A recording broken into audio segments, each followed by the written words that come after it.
Thanks so much for joining us here today. It is an absolutely beautiful Friday, so I appreciate people making the time. My name is Geoff MacDonald. I'm a professor of psychology in the Department of Psychology, conveniently enough, here at the University of Toronto. And I'm going to be talking about singlehood and well-being today. Um, and I'm, really excited about this talk in particular. I think singlehood is something that everybody has a story about singlehood, and so I'm always interested to get people's questions and thoughts about this work. So I'm curious what people have to say about it. But up until a few years ago, nobody had anything to say about it because singlehood was not particularly on the radar. So my background in psychology, I've done a lot of research on romantic relationships. In fact, I used to be the editor of a journal called the Journal of Social and Personal Relationships. And as depicted in the cartoon here, which is this is why alumni talks are great. Students don't get my Simpsons jokes anymore, so alumni talks are excellent for this. Um, in romantic relationship research and psychology in general, singlehood people who are single, if they were talked about at all, were kind of talked about as these people who are the contrast to the really high functioning people in romantic relationships. Um, but about 5 years ago, I and a whole bunch of other people started focusing our work more on singlehood to try to understand single people better and understand single people on their own terms. Um, so this is something that has been really over the past 5 years or so getting more and more attention. There's been a number of books that have written about this. So my colleague Eliakim's book, Happy Singlehood. Rebecca Traister has a fantastic book on this. Bella DePaulo, who's very much a pioneer in this research area. Not everyone who writes a book is pro singlehood. So Brad Wilcox thinks that we'll save civilization by getting married. So there's definitely it's something that brings up a lot of different opinions from people, and what we need is data. What's been interesting to me is, especially in the last year or so, the media is really getting interested in this. So this is a picture of me on CTV's The Social last year. This is an article where I got interviewed by the CBC, and in fact, just a couple of days ago, I got contacted by Cross Country Checkup. I think it's July 7th. They're planning to do a Cross Country Checkup episode on singlehood that I might get to be a part of there. I This isn't just a Canadian thing. I got interviewed by New Zealand radio. I got interviewed by South Korean radio. So people are really starting to take an interest in singlehood and what it is and how good or not good is it for you. So why is it that singlehood has been getting so much attention? I think the best explanation is that there are just more and more single people than there used to be. So if you look at the data from Canada in particular, after over the last 40 years or so, the number of people who are living alone has demonstrably risen. Not everybody who lives alone doesn't have a romantic relationship. And when I talk about singlehood today, what I'm talking about is people who don't have a committed romantic relationship. So that we can also talk about unmarried people, similar sort of thing. But today I'm talking about people who don't have a romantic partner. So living alone doesn't necessarily mean not having a romantic partner, but there's a correlation between living alone and not being romantically attached. And so this is a little bit of evidence that singlehood is on the rise. You also see it with people getting married later. People not getting remarried when they get divorced, for example. But one of the reasons I'm particularly interested in studying singlehood is that it's not just a Canadian phenomenon. So, if you go to the One World in Data website, you can get information on all kinds of countries and rates of people living alone. And you see in pretty much every region in the world, more and more people are living alone. And I think this is why, New Zealand, South Korea, lots of different countries are having big conversations about singlehood. But we don't know a lot about singlehood. This is something that really has been only a concentrated research area for the last few years. And it's something that my lab has been actively involved in. And we're hoping to really contribute a real foundation to understanding, the nature of singlehood, basically. I'll start with the question. I'll start with the question I'm least capable of answering, which is why is it that singlehood is increasing? And definitely when I do media appearances, this is the question that people are interested in. So you're telling me that singlehood is on the rise. What are the reasons for that? And the reason I'm not the best equipped to answer that is because I'm a psychologist. Like I tend to think about human experience at the individual level, and this is really a question for sociologists, right? Like social structures and changing social structures. So what I'm going to do for this to answer these questions is I'm going to steal from my colleague Eliakim Kislev. So he was the author of that book, Happy Singlehood, in which he spends the early part of the book talking about his ideas about why singlehood is increasing.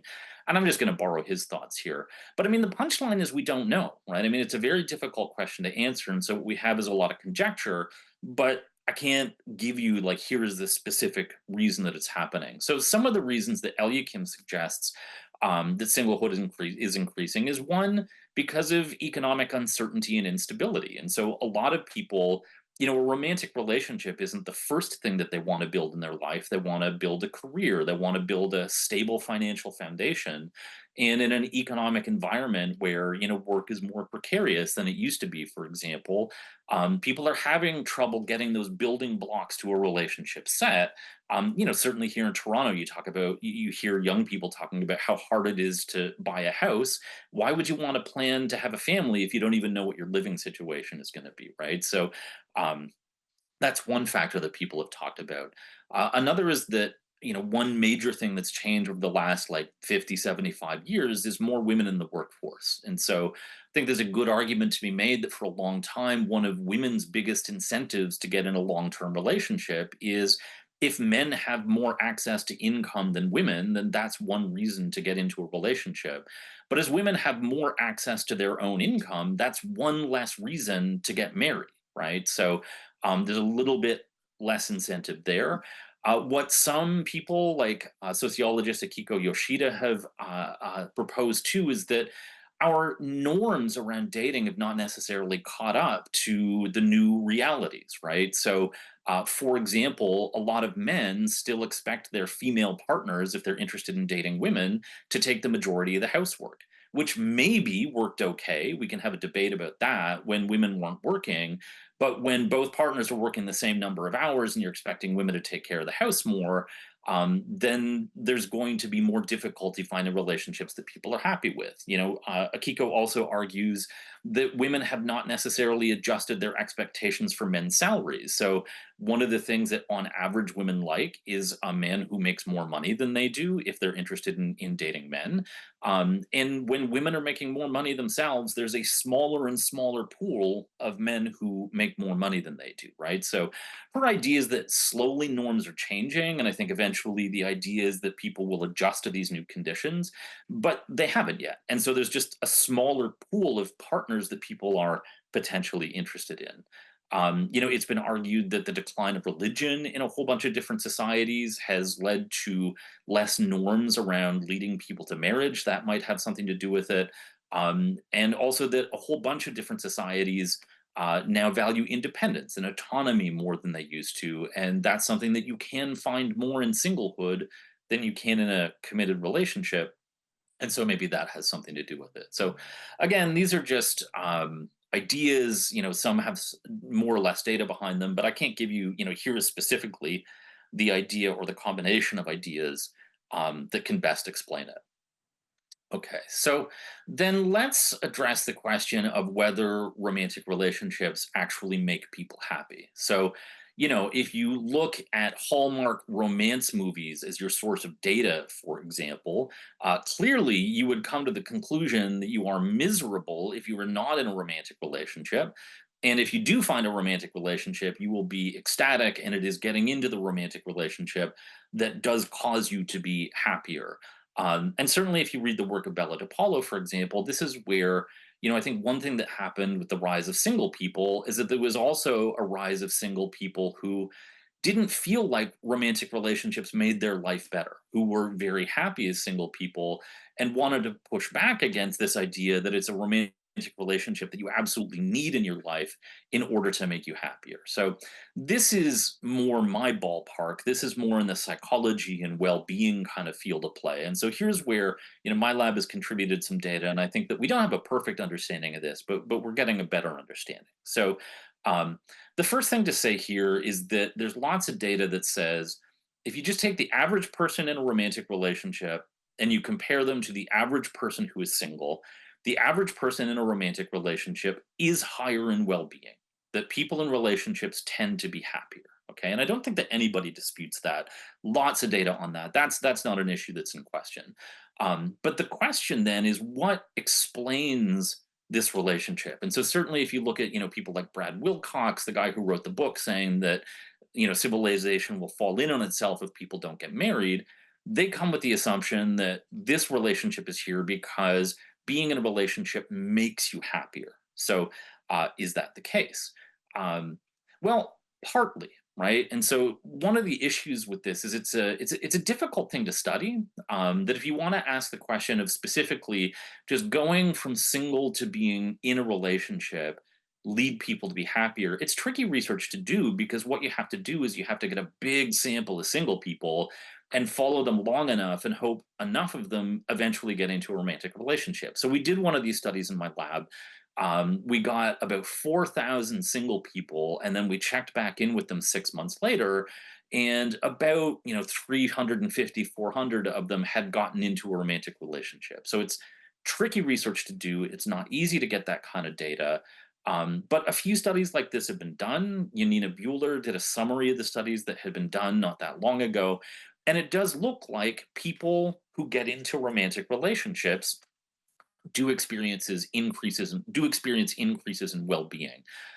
Some of the work from my lab suggests that this the strength of the effect of getting into a relationship depends on like which indicator of well-being are you talking about. So people's overall life satisfaction goes up a bit when they get into a romantic relationship, but things like people's sexual satisfaction really goes up when they get into a romantic relationship. So the way that we're thinking about this now is that the effect really depends on how much is that area of well-being related to relationship status. So if you're getting into a romantic relationship and thinking this is going to make my problems with work disappear, this is going to make all of my other problems in my life disappear, that's not how it works, right? We think that that's why life satisfaction only goes up a little bit because yeah, maybe your sex life is better, but you still got the problems at work and you've still got all of the other problems that you have. So there is some evidence for these causal effects, um, but it's not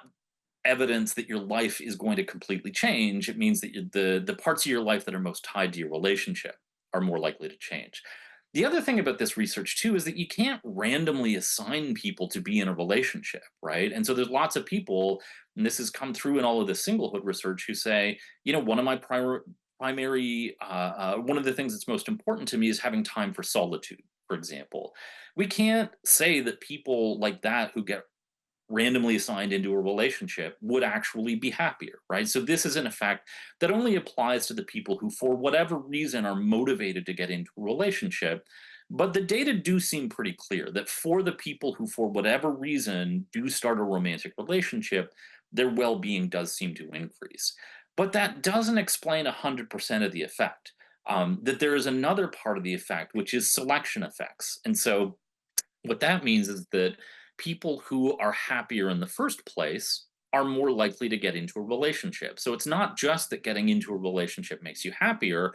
Part of the reason why there's this average difference between single and partnered people is that people who eventually get into relationships are happier in the first place, right? So my graduate student Elaine Hone, we did a study looking at personality differences across relationship status. And what we found, and some other researchers found, is that, for example, people who are more extroverted, people who are more outgoing, are more likely to get into a relationship.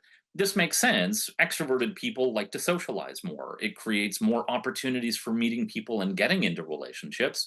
It also so happens that another thing that goes along with being extroverted is being a happier person in general. So these people who are already happier and tend to be social also tend to be people who get into relationships. And so part of the reason why coupled people are happier is they're just happier people in the first place. Okay.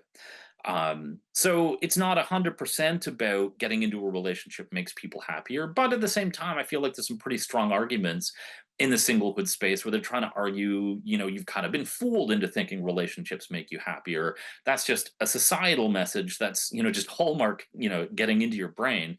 And I don't think that's entirely true either. I do think that there's something there, at least for the people who are motivated to get into relationships, there's something there for them. Okay.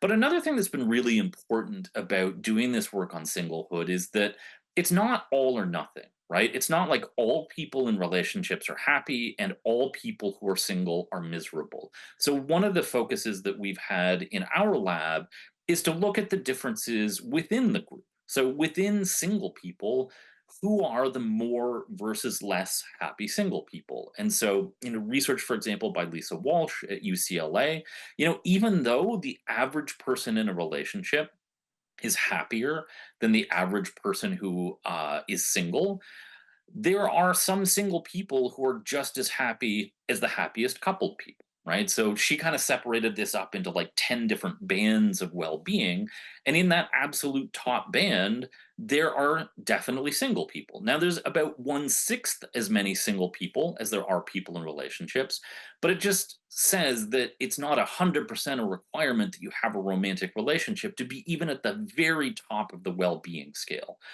So the big question we've been interested in my lab is, so who are the happiest single people? And who are the less happy single people? And can we identify some of the characteristics that would make somebody happy in their single life? Okay, so let's then talk about some of the variables that we've identified in my lab that seem to be related to happier singlehood. Um, so the first one is not having particularly strong desire for a romantic partner. And it's a pretty simple thing in a way, but I think that one of the things that research into singlehood has really helped focus on is that not everybody wants a romantic relationship. I would certainly say the field that I came from, romantic relationship research, it seems to assume that for evolutionary and for other kinds of reasons, that everybody wants to be partnered. And if somebody tells you that they don't want a romantic relationship, it's because they've got emotional defenses going on, right? And that they're hiding something. Truly, they want it, but I don't know, the pain is so great, they have to hide from themselves their own desire for a romantic partner. There's all kinds of variability in whether people want a romantic partner or not. And there's all kinds of reasons why somebody might not want a romantic partner, right? So, for example, asexual or aromantic people might not be particularly, that just might not be an important thing in their lives, right? It's also not just about different types of people, it's about different parts of people's lives. So, as I talked about before, one of the things that you can do when you're single is you have all of this autonomy and all of this freedom. If you want to spend time by yourself, nobody is going to give you a hard time about that. So, in our data, the happiest singles, for example, are the people who say that they're taking advantage of the freedom that singlehood gives them, right? So, once you kind of break out of that idea that everybody wants a romantic partner and start realizing there's some people who it suits them and some people who have never in their life wanted a partner and never will, and it turns out that people who have less desire for a romantic partner are happier in singlehood, right? It makes sense. If you don't want something and you don't have it, that doesn't make you unhappy, right? If you really want something and you don't have it, that's when there's more problems. So that's one of the variables that we and other people have identified. For example, this research by Elia Kim suggesting that one thing that is related to being happier as a single person is not wanting to not be a single person. Okay. Probably not going to win a Nobel Prize for that, but still, it's important. Um, okay, so another thing, and this is a paper that we just put under review a couple of weeks ago. Women tend to be happier as singles than men do. So this seems to be a pretty consistent effect. There's a lot of data that are consistent with this. We don't know for sure why it is that women are happier being single than men right now. But we have a few guesses. So, one of them I suggested already is that there are some norms around who benefits more from romantic relationships. And so, in a lot of male female relationships, the expectation is that the woman is going to be doing more, for example, housework. Right. And so, in that sense, if relationships are a better deal for men, then it would make sense that women are happier being single than men are, right? The argument there is that men have more to gain by getting into a romantic relationship. Um, Another factor here is that women, on average, more so than men, are better at creating and maintaining emotional and social support networks, right? So women are better at maintaining their friendships and their family relationships, for example. And so when you can create a social supportive network outside of the context of a romantic relationship, there's less need for you to get into a romantic relationship. So that's potentially another factor. A third factor that's a possibility is that on average, men have higher sexual desire than women do. And I think one of the things that for me has come out of doing this singlehood research, and some of the research that we've done is on sexuality and singlehood, is I think people think that single people have these wild sexual lives, right? So, for example, there was one study I really like by Amanda Gesselman, and she asked married people what they thought that single people's lives were like. And one of the things that married people said is they were jealous of single people's sex lives, right? But if you actually look at the data, that for sure there are single people having casual sex. There's certainly an open sex life that's available to single people that's often not available to people in committed relationships. But on average, people in committed romantic relationships are having sex much more frequently, are considerably more satisfied with their sex lives. So, a lot of, at least in our society, a lot of the sex that happens in the context of committed relationships. And so, if you're looking for regular sexual contact, romantic relationships are a big source of that. And so, if you're the kind of person who's more sexually motivated, that's a big reason to get into a committed romantic relationship. So, possibly part of this is if men have higher sexual desire, then that's another reason why they might be more motivated to get into a romantic relationship. Okay.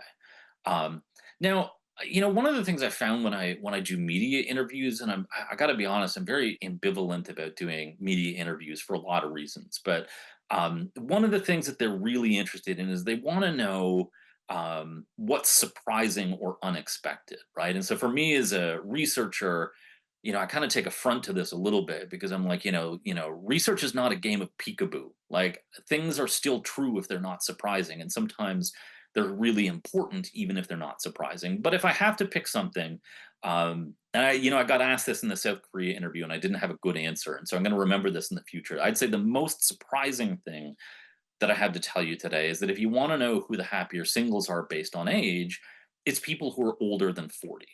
Okay. And this isn't just a singlehood thing. I think that this is probably related to the fact that as people pass middle age, they tend to get happier in general.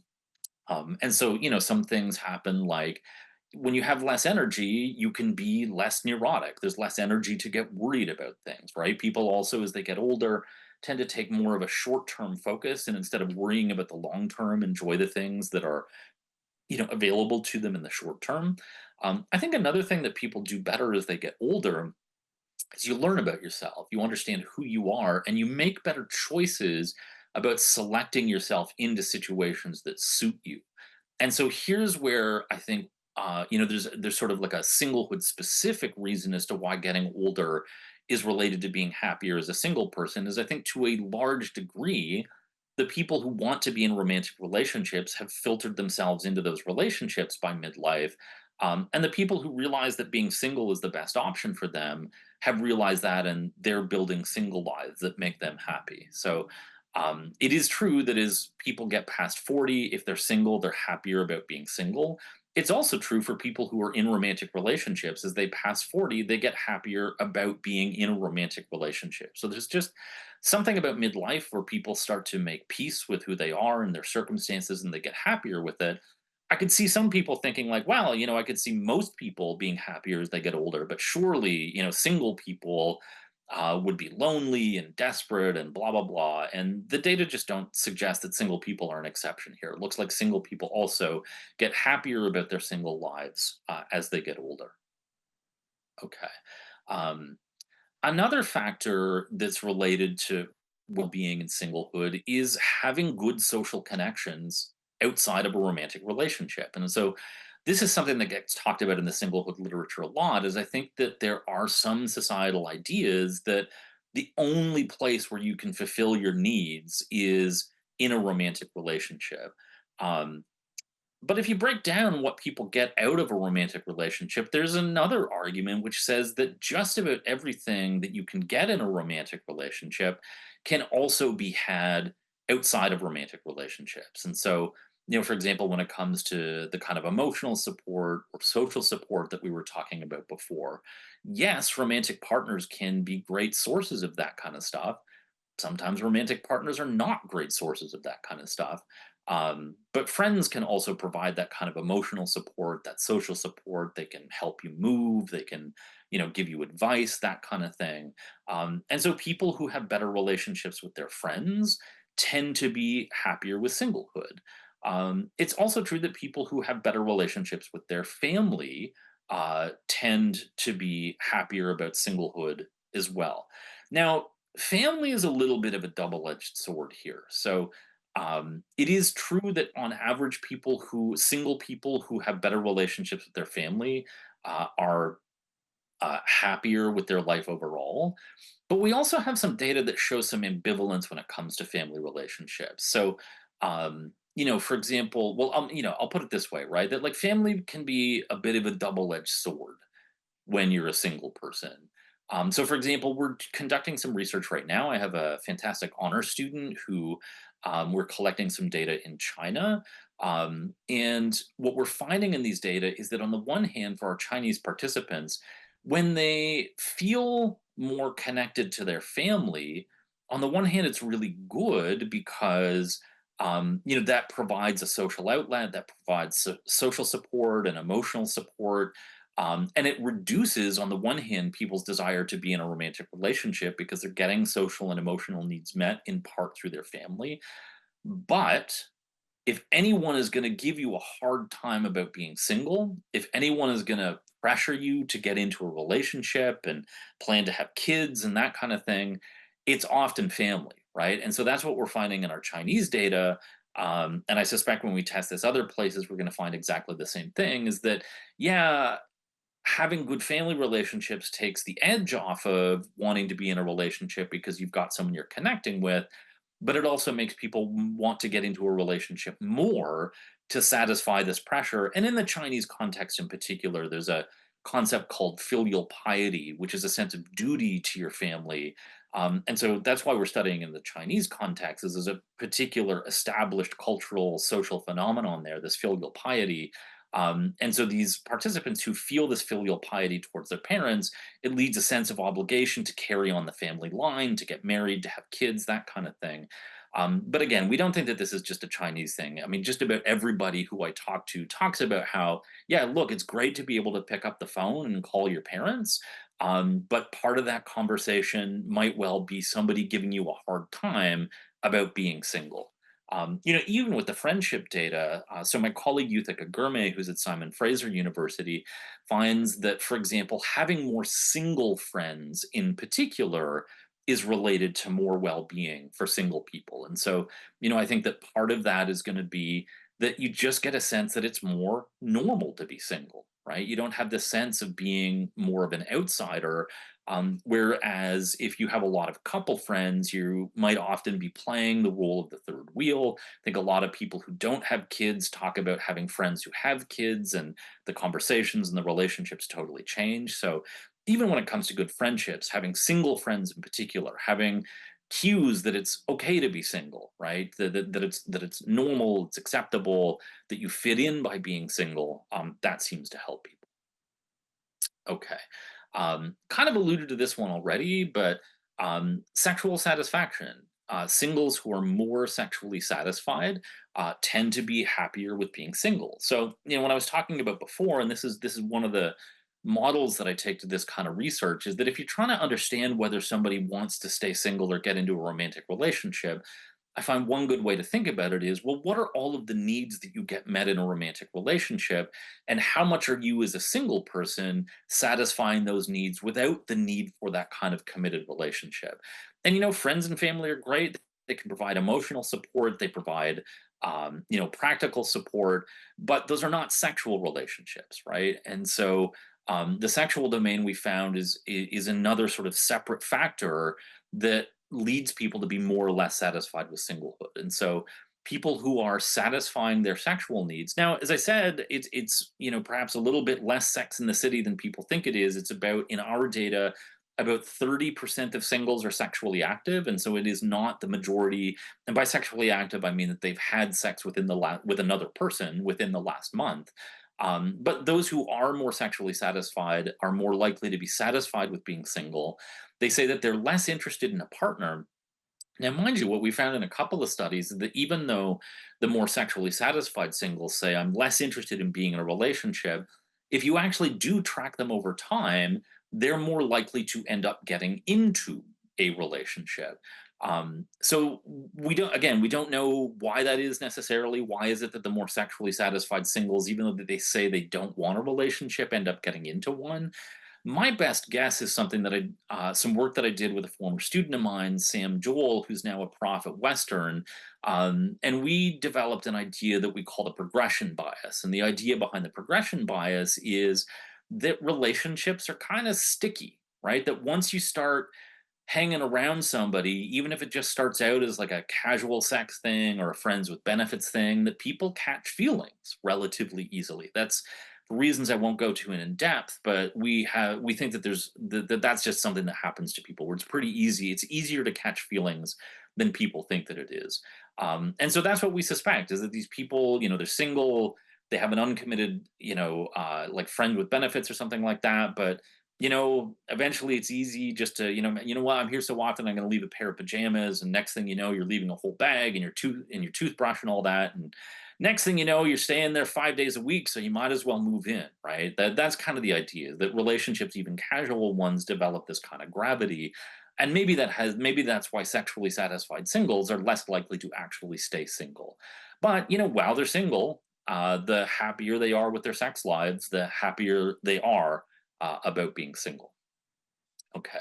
Um, Another thing that's related to people being happier with singlehood is when they value independence, right? And so that's one of the ways that I think about singlehood versus romantic relationships is there's kind of a trade-off there. What the romantic relationship provides better is connection, right? So when we ask people what's the worst thing about being single, often what they'll say is the loneliness. A lot of single people feel lonely, and that's definitely and not that there's nobody in romantic relationships who feel lonely, and there's lots of people who say that there's no worse loneliness than being lonely in a romantic relationship. But again, if you look at average differences, single people are on average more lonely than people in romantic relationships, and so that's kind of the downside.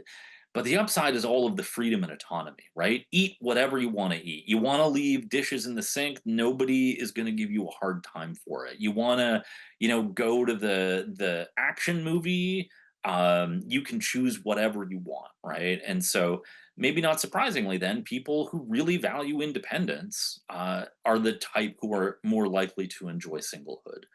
Um, Another one, and this is from, again, my colleague at Simon Fraser, Uthika Gourmet, is that people who don't want to be given a hard time, people who like to minimize and avoid conflict, are happier being single, right? And I think this is the thing. I think that, in my field, my former field of romantic relationships, I think there was this idea that relationships are nothing but win, right? Like you get this affection, you get this security and all that kind of stuff. And I think what got forgotten sometimes is that, because you're more interdependent with this person, there's also a lot more hassle. There's a lot more disagreement. There's a lot more things to work out. And so, if you don't like conflict, you're going to have to deal with the fact that when you get into a romantic relationship, it is just part of the lay of the land, right? Like that is something that you need to work through in order to achieve that connection. And especially as relationships go on and get past that infatuation stage. So, people who don't like conflict are happier with singlehood than people who don't mind conflict. Okay. I've got another fantastic honors student in my lab. She's my lab manager right now, Elisabetta Canaletti, and she was interested in queer people's experiences of singlehood. And what we found is that Now, I mean, it is true on average, queer singles are less happy with their lives than straight singles. There's a whole body of research on LGBTQ individuals and the kind of stress that comes from, being a minority in general and being queer in particular. So, on average, queer singles were less happy with their lives overall than straight singles. But what we did find is that queer singles were happier about being single and happier with their sex lives than straight singles were. Again, we don't know exactly why this is. Um, you know, One of the things that Betta thinks about in all of this is that it talked about how people giving single people a hard time about being single, and that often comes from parents, for example. Um, is related to single people feeling less happy about being single. What Betta and others talk about is the idea that when you're among people who don't have these same sort of heteronormative expectations for you, that maybe there's less pressure, there's less of a sense that there's something wrong with being single, right? And so maybe that's part of the reason why, in our data, anyways, queer singles are happier than straight singles. Okay, it's certainly not to say that queer people feel better about their lives overall. There's still all of these challenges with stigma against LGBTQ people, but at least in that particular part of their lives, our evidence suggests that queer singles are happier than straight singles.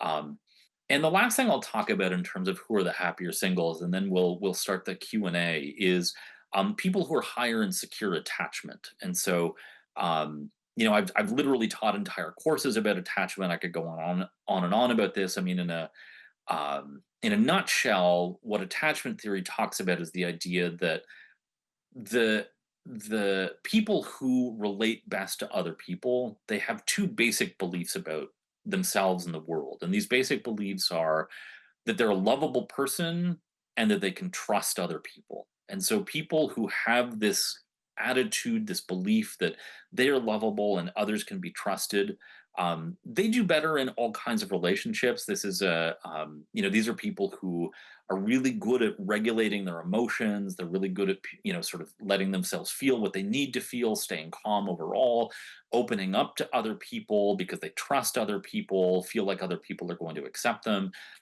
These are the kind of people who, for years and years and years, romantic relationship research was showing have the best romantic relationships. It turns out that these are also the happiest singles, right? And I mean, this is in many ways the sort of like fundamental message of a lot of the research that we've been doing in my lab is that I do think that society, and again, there's absolutely evidence that getting into a romantic relationship can make people happier. But I think people have underestimated how much of happiness isn't about other people, but it's about getting right with yourself, right? And so there's a very old fashioned message here of, the happiest people who are single are also the happiest people in relationships. And it's people who have, maybe they've gotten lucky enough to get randomly assigned to have one of those personalities that just feels calm about things and trusts people. Maybe they're the kind of person who's had to do some kind of work, whatever that work is, to get into that place.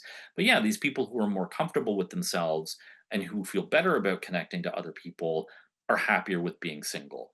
Um, we think that that's because, as I've talked about here, a lot of happiness and singlehood is about meeting the kinds of needs that people in romantic relationships are meeting, right? And so that's social needs, connecting with friends or family, satisfying sexual needs if you have them. And secure people are just good at building relationships, right? Whether that's friendships or romantic relationships. And so they just build the kind of social connection that they need outside of those committed romantic relationships. I would say that one thing that's come through in the research that we've done in my lab is that secure people also, and this isn't going to be true all the time, but more so, they tend to be not completely married to singlehood, right? They tend to be, in my read of it, the kinds of people who have the attitude of, you know what?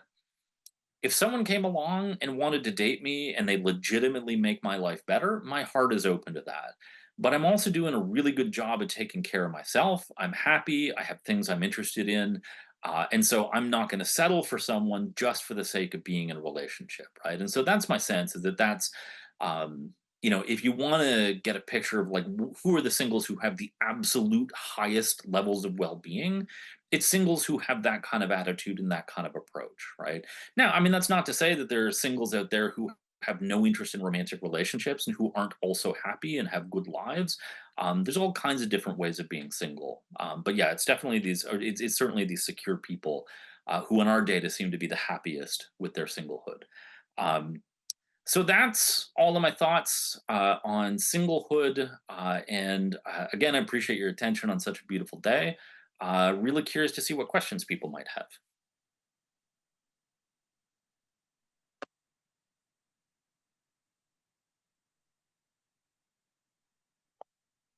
Okay.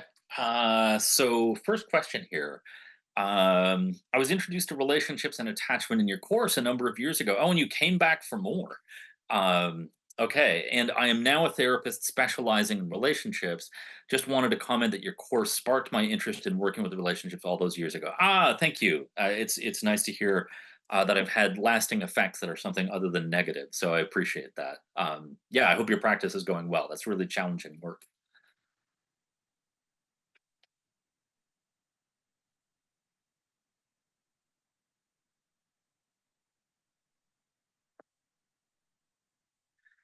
Could you speak to the connection between the least happy singles and cardiovascular health and overall health? Um, yeah, that's an interesting question. So, there definitely is a long history of research showing that social disconnection is associated with more health problems. Um, and, I guess I'll say off the top that I think that one of the mistakes that people have made, that researchers have made in thinking about that connection, is automatically assuming that not being in a romantic relationship means not being socially connected, right? And so, as I said, there's lots of ways to be socially connected outside of the context of a romantic relationship. And so, if you're single, it's not like it dooms you to health problems, right? Um, but there are some advantages of being in a romantic relationship, and research suggests, particularly for men. I mean, sort of like the short way to put it is that men are not always the best at taking care of themselves, and having a partner to kind of provide feedback on, like, oh, you seem to be breathing heavy, or don't forget to go to your doctor's appointment, or something like that. That's the kind of stuff that being in a relationship or being connected with other people can help just in a practical kind of way. But there is also research that suggests that a lack of social connection can have physical effects. And so one of the effects that has been studied is that, and this is like, I'm definitely not a physiologist. I'm going to put this in very, very simple, inaccurate terms, but, being socially disconnected activates the immune system. And it's almost as if like loneliness is treated like some kind of an invader that the attachment system reacts to. Um, so, having a hyperactive immune system, there can be inflammation effects, that kind of thing. So, there are ways in which social disconnection can directly affect physical health through things like inflammatory responses, right? So, there's a few different channels through which being disconnected um, can affect your physical health. And, certainly again, like not everyone who's single is disconnected, but there are these average differences. And so I think that's why there is evidence that people in relationships benefit from that, not just in terms of emotional health, but also physical health. Okay. Could you repeat again why people over 40 are happier single? Yeah, sure.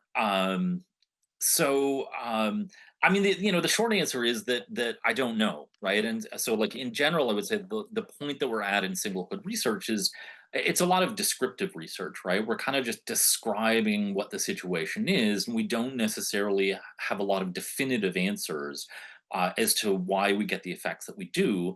But in terms of why people over 40 who are single are happier about being single, I think that most of that is not about being happy with singlehood per se, but is because people get happier as they pass midlife in general, right? And so there's a few things for that.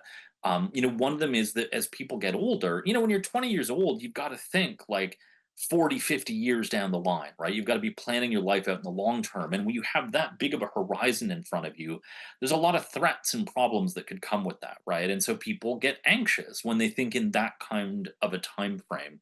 As people get older, I mean, you get to my age and there, where you're going to be 60 years from now, right? And so what people tend to do as they get older is they focus more on the short term, right? And there's kind of like less threats in that. They enjoy life on a day-to-day basis more, and so it's kind of just about getting older. People get happier in general, right? So I think that's part of it. I think just people feel less negative emotion and more positive emotion as they get older, whether they're single or they're not single, right? Um, but I also think that in terms of singlehood itself, I think the kinds of people who are happier single, you don't always know that right away, right? I mean, I think this is one of the things about society's messages that you're supposed to be in a relationship is for the people who are actually better off being single. They usually start out thinking, I'm supposed to be in a relationship, have some false starts with that, and eventually figure out as they get older, maybe actually I'd be better off being single, right? And so I think that's another piece of it is that by the time you get to midlife, you kind of figured out where you're supposed to be. And if you have control over the situation, you can make that choice to be a single person. So I think that's part of it as well. And then just, I mean, adults just get better at taking care of themselves, whether single or in a relationship. So I think there's a few different things that play into it, um, but nothing definitive. Um, Question here if I'm sharing the deck. If people want to email me, I'd be happy to share the slides with anyone who wants to email me. Oh, and I've been asked to remind people that this lecture is being recorded and will be posted on the Arts and Science YouTube channel in the coming weeks. Okay. The graph you showed regarding rise of singlehood in developed countries, hard to see the countries. Is that something more in developed countries? Do countries like India, where arranged marriages are common, also have rises in singlehood? Yeah, I mean, the general sense is that this is a worldwide trend. And so some of the best singlehood researchers are in India and they are describing exactly the same phenomenon where singlehood is on the rise there.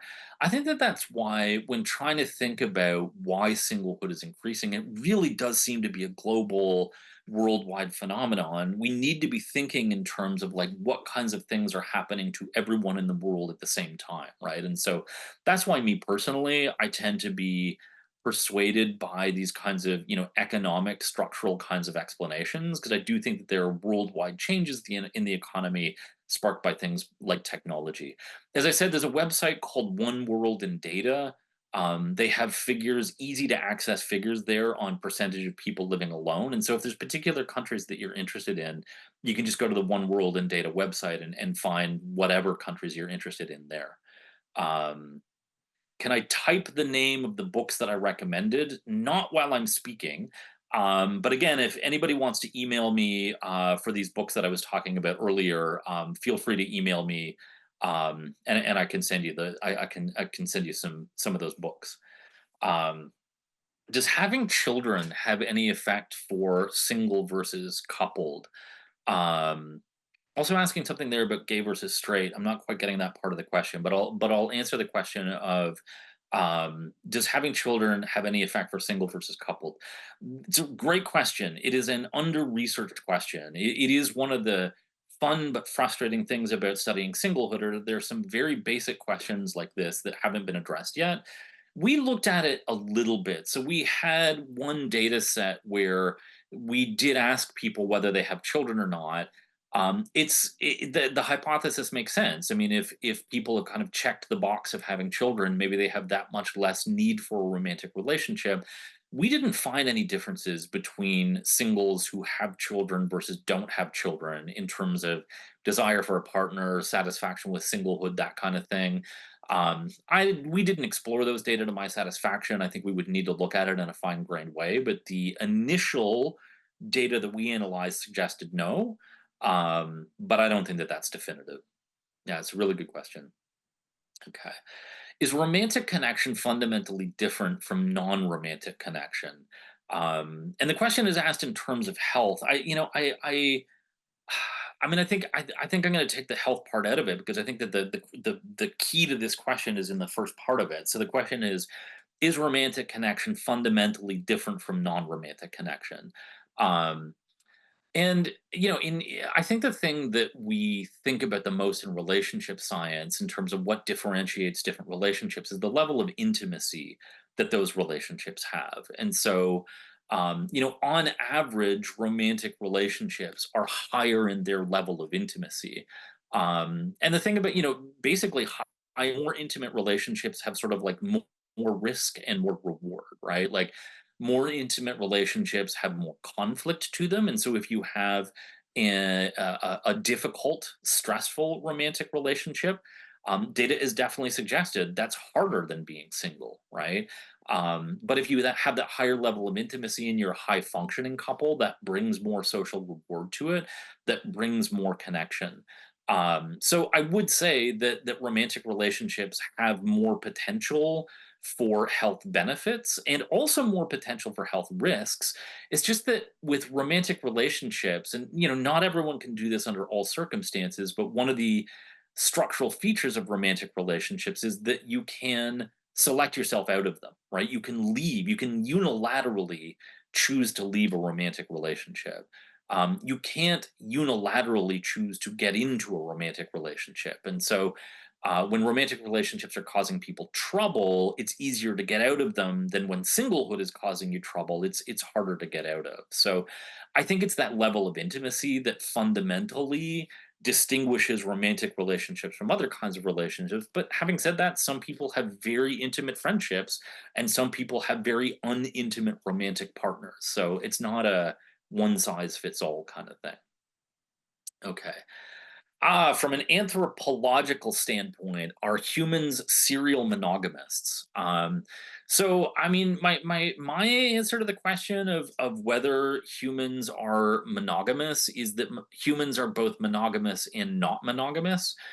We're definitely more monogamous than a lot of other species, right? Like it's only about, I think it's like only 20% of primates have any kind of like romantic pair bonding, and we're one of them. So at least as far as like the cross species research goes, we're one of the more monogamous species. But that doesn't mean that every person that you have any kind of romantic encounter with, you're going to be with that person for life.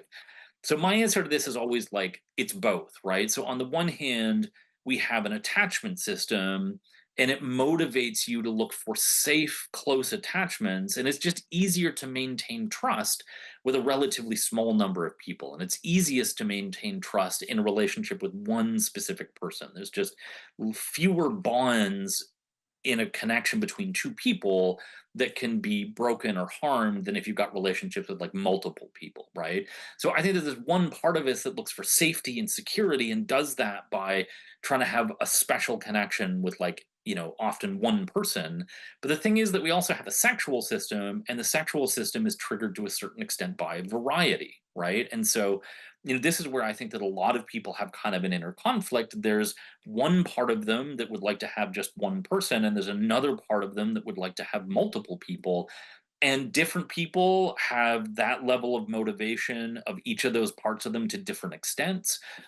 Different people find different ways to resolve whatever tension that leaves with them, right? So, I tend to answer that with we're more monogamous than most species, but I also think a lot of people have an internal tension between one part of them that is monogamous and one part of them that's not monogamous.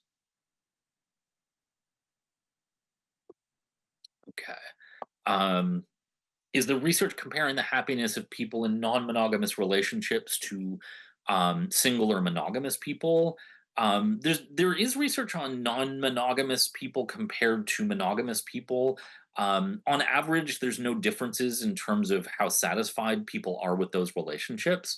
Um, I will say, I mean, one problem in romantic relationship research is you only get the people who stay in those relationships and actually show up for studies. And so I do think what there's not a lot of research on is I think that there's a lot of people, for example, who end up single who tried romantic relationships and that wasn't the life for them, right? And this is one thing that single advocates often bring up is that when you say that relationships are great, yeah, they're great for the people who stay in them, right? And who like that kind of relationship. I think the same is true for non-monogamy, right? That there's lots of people who like that. The people who make those kind of relationships work are just as happy as people who are in monogamous relationships. But there's also a lot of people who try it and decide it's not for them, right? So I think that um yeah, I mean it's kind of like I don't say that a monogamous relationship or any kind of relationship is good for everybody. But there's certainly no evidence that the people who are in non-monogamous relationships are any less happy than the people who are in monogamous relationships?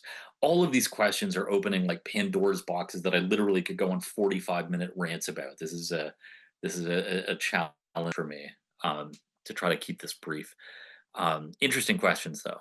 Okay. With the gradual trend towards a more equally balanced workload in heterosexual relationships, do you expect to see the levels of singlehood satisfaction balance out between men and women? It's a great question. It is the absolutely open question, right? That I think that what some people believe is that as people adjust to new circumstances. I mean, part of this is that society is changing so quickly that I think that we, in the near term, may not actually catch up to changing conditions because conditions are changing so quickly. But let's say you could freeze the way society is right now for the next like 150 years. I think people absolutely would adjust. But then, whether, for example, um, gender roles then become completely like do men and women start contributing 100% equally to the housework? I mean, this is the kind of thing that the sociologists and the evolutionary psychologists have been fighting about for a long time, right? So it depends who you ask, and that's the again, that's like the 1 minute version. I could give you an entire lecture on that. um okay. uh Let me see. uh Is there a possible correlation between happiness and singlehood, depending on what happiness means for satisfied singles? Um, yeah, I mean, so what I'm taking from what you're asking here is that, are there ways, possibly what you're asking here, like, are there ways in which single people are actually happier than people in relationships, depending on how they define happiness, right?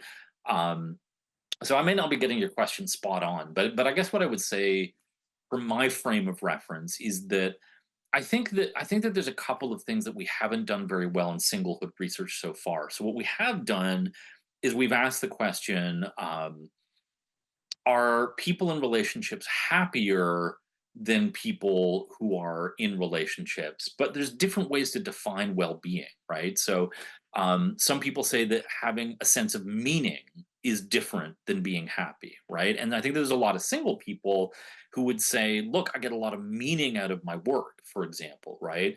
um, so I think that one thing that we could do is be thinking about broader definitions. Also, how rich is your life, right? I think that one of the things that a lot of single people say is that because of the freedom and the variety that I can have in um, my life is richer than if I'm the kind of person who's spending every weekend at Home Depot with my partner, right? And so I think that there are other ways that you could, and I think this is kind of getting at what you're asking. There's different ways that you could define singlehood that might better bring out what the advantages of being single are, right? So, to go just strictly by the word of your question, happier, the data are pretty clear to me, right? In terms of like subjective well-being, people in relationships are happier. But I think if you define it as, for example, the richness of somebody's life, there's a chance that single people could have richer lives, right? And also, there's all kinds of different single people. As I said, that there are definitely some single people who are at the top of the scale in terms of happiness. And they're obviously doing something with their life and their single life that is, checking the boxes to make them happy. Okay. Um, it looks like this is going to be. Actually, no, I don't think that's going to be the last question. Okay, so I think this will be the last question because we're just about out of time here. Could I explain how loneliness is defined to help people identify if they are actually lonely, even if they think they're not? Um, yeah, I mean, loneliness is the way that we define it is often very subjective. So it's really whether people feel lonely or not, right? And so this is why there can be people who have lots of friends who feel like they're disconnected from others, and so that would be a feeling of loneliness. There's other people, and there's lots of single people who talk about, look, I don't spend a lot of time with people, but I'm not lonely. I enjoy my life. I don't miss having those people around. So we define it in a very subjective kind of way. And so it's kind of like, do you feel like you miss other people? And if you don't, even if you spend lots of time by yourself, then you're not lonely. If you do feel like that, even if you're spending lots of time with other people, then that would be people feeling lonely. Okay, so that's everything for today. Again, thanks for your time and attention, everyone. If you're interested in any follow up in terms of the slides or reading or anything like that, you can Google me and find my email address. And also, this lecture will be back up online. So that's another place you could check to get some of the stuff I've talked about. All right, enjoy your weekend, everyone.